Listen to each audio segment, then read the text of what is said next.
Outro ponto aí é o papel das hipóteses.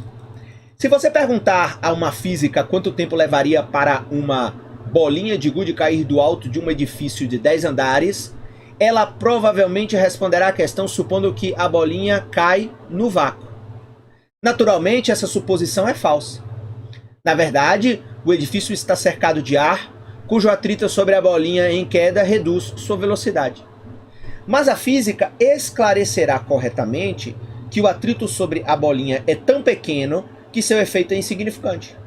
Admitir que a bolinha cai no vácuo simplifica em muito o problema sem afetar substancialmente a resposta. Os economistas adotam hipóteses pelo mesmo motivo.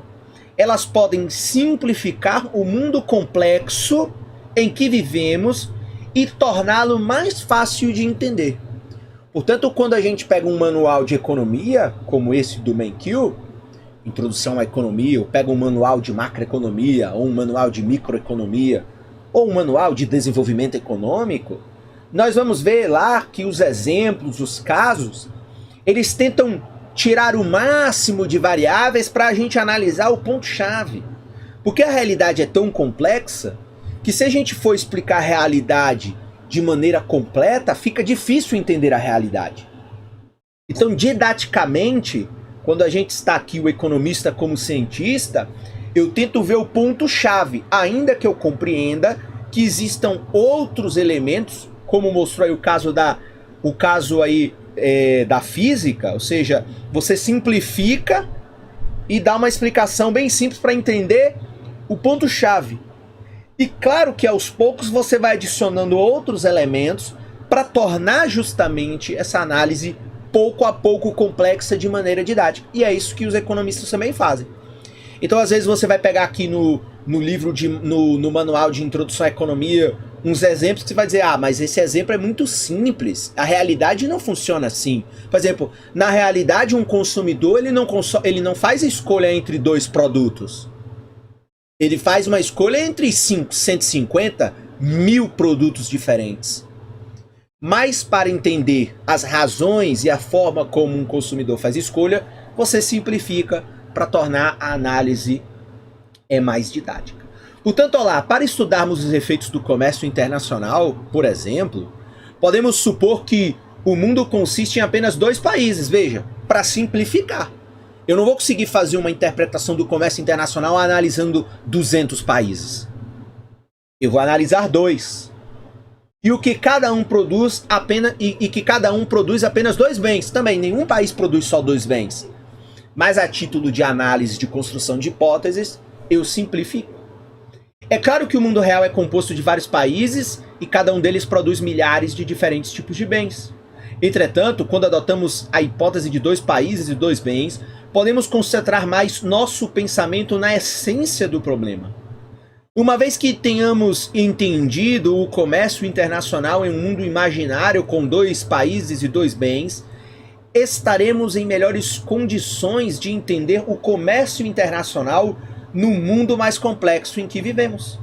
A arte do pensamento científico em física, biologia ou economia está em decidir quais hipóteses adotar. Vamos supor que deixaremos cair uma bola de praia do alto do edifício em vez de uma bolinha de gude. Nossos físicos perceberiam que a suposição de não fricção é menos precisa neste caso. A fricção exerce uma força maior sobre a bola de praia do que sobre a bola de gude, pelo fato de a bola ser muito maior. A hipótese de que a gravidade opera no vácuo é razoável para estudar a queda de uma bolinha de gude, mas não de uma bola de praia. Da mesma forma, os economistas usam diferentes hipóteses para responder a diferentes questões. Vamos supor que queremos estudar o que acontece com a economia quando o governo muda a quantidade de dólares em circulação. Uma parte importante dessa análise, como veremos, é a maneira como os preços reagem. Muitos dos preços da economia só mudam raramente. O preço das revistas, por exemplo, leva vários anos para mudar. O conhecimento desse fato pode nos levar a formular diferentes hipóteses ao estudarmos os efeitos da mudança da política em diferentes horizontes de tempo. Para estudarmos os efeitos de curto prazo da política, podemos supor que os preços mudam pouco. Podemos até formular uma hipótese extrema e artificial de que todos os preços são completamente constantes. Para estudarmos os efeitos de longo prazo da política, entretanto, podemos supor que todos os preços sejam completamente variáveis. Assim como um físico usa diferentes hipóteses para estudar a queda de bolinhas de gude e de bolas de praia, os economistas, eles também utilizam diferentes hipóteses para estudar os efeitos de curto e longo prazo de uma mudança na quantidade de moeda. Então aí está um bom exemplo de como fazer hipóteses. Então, quando você tem, por exemplo, um problema econômico, como agora o Brasil vive, por exemplo, um período inflacionário, você pode construir hipóteses.